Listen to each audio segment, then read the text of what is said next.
Dear students, দেখো আজ একটা খুব গুরুত্বপূর্ণ বিষয় নিয়ে তোমাদের কাছে হাজির হয়েছি এবং সেটি হলো WHOLE হোল এবং HOLE হোল, এই দুয়ের মধ্যে পার্থক্য কি। দেখো, উচ্চারণগত দিক দিয়ে তো এদের মধ্যে কোনো পার্থক্য নেই, কিন্তু অর্থগত দিক দিয়ে একটা বিরাট পার্থক্য আছে। আর যেহেতু উচ্চারণগত দিক দিয়ে এরা এক, সেই কারণে এই দুটো শব্দের ব্যবহারকে কেন্দ্র করে তোমাদের মধ্যে বিরাট কনফিউশন দেখা দেয়।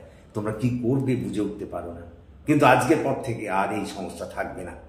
দেখো, এই WHOLE হোল, এই কথাটার অর্থ হলো বা এই শব্দটার অর্থ হলো পুরোপুরি বা পুরো, এবং এটি একটি অ্যাডজেক্টিভ। যেমন মনে করো, আমি এখানে লিখেছি the whole nation celebrates the independence day on 15th August. আমাদের পুরো জাতি 15ই আগস্ট স্বাধীনতা দিবস উদযাপন করে।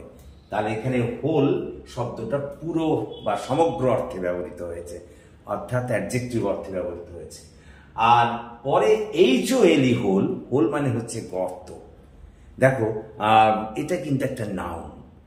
দেখো, আমি এখানে একটা বাক্য লিখেছি, the rats live in hole, ইঁদুরেরা গর্তে বাস করে। তো আশা করি তোমরা বুঝতে পেরেছ WHOLE হোল এবং HOLE হোলের মধ্যে পার্থক্য। So thank you for watching and listening. So please comment, share and subscribe to my channel.